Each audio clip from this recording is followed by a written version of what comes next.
Thailand yesterday reported 2 new confirmed cases of COVID-19, both Thai nationals. One was in quarantine after returning from Russia. The other, a 68-year-old lady from Champon, said to have had numerous other medical complaints prior to contracting the virus. Of 3,042 total confirmed cases since the known start of the outbreak, a total of 2,928 have fully recovered.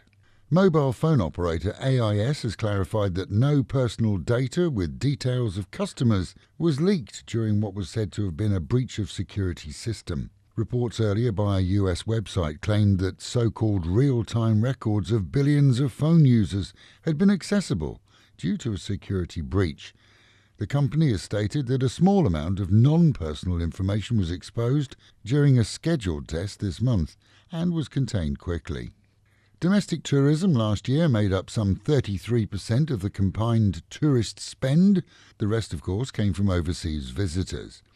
With that in mind, a boost in promotion of domestic tourism is planned for July onwards, which is hoped to see some hotels at least able to open and employ staff, and would also assist Thai-orientated restaurants too, with the hope that overseas visitors from some countries will be able to come here later in the year. The domestic market will be the first to see any form of revitalisation. However, it's also been noted that whilst couples are seen out and about and eating out too, the number of families leaving their homes for an escape is much, much smaller, which is an indication that parents are still more than aware of the risk for their children. In Minbury, when a father died and is said to have left his main possession, a pickup truck, to one of his sons, the other 2 took exception. Sunday saw a heated dispute that led to the forgotten siblings being shot and killed by their elder brother. With police now seeking him, there's no word on who will own the truck next. And the warning's out for Thais who enjoy raw or fermented fish. Pla ra, popular with somtam, is, according to a university study, often riddled with parasites that can and do cause medical problems.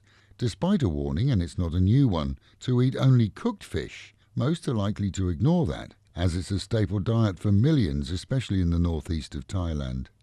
Meanwhile, at home and in Pattaya, Banglamung police followed a car that skipped a checkpoint and then to follow it to a local home.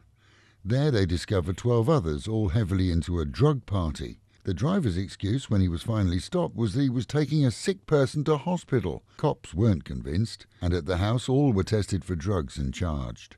2 Westerners will be wishing they hadn't nipped out for a drink after curfew. It seems that a local resident reported a shop house that was serving alcohol. Cops raided it and found 6 Thai nationals and 2 foreigners sipping alcohol in Kautalo. All face fines of up to 100,000 baht, and the chances are that the 2 expats will be repatriated to their home countries too, with a not-so-nice stamp in their passports advising them in a nice way never to return. And with the reminder, mitts, masks and meters. Wash your hands, wear a mask and keep social distancing. And the Met Office promising highs today of 32, dropping down to 28. A muggy day with chances of storms late. That is the local and national news from Fab FM. For videos and of course to keep up with Fabulous Pattaya, visit alwayspattaya.com.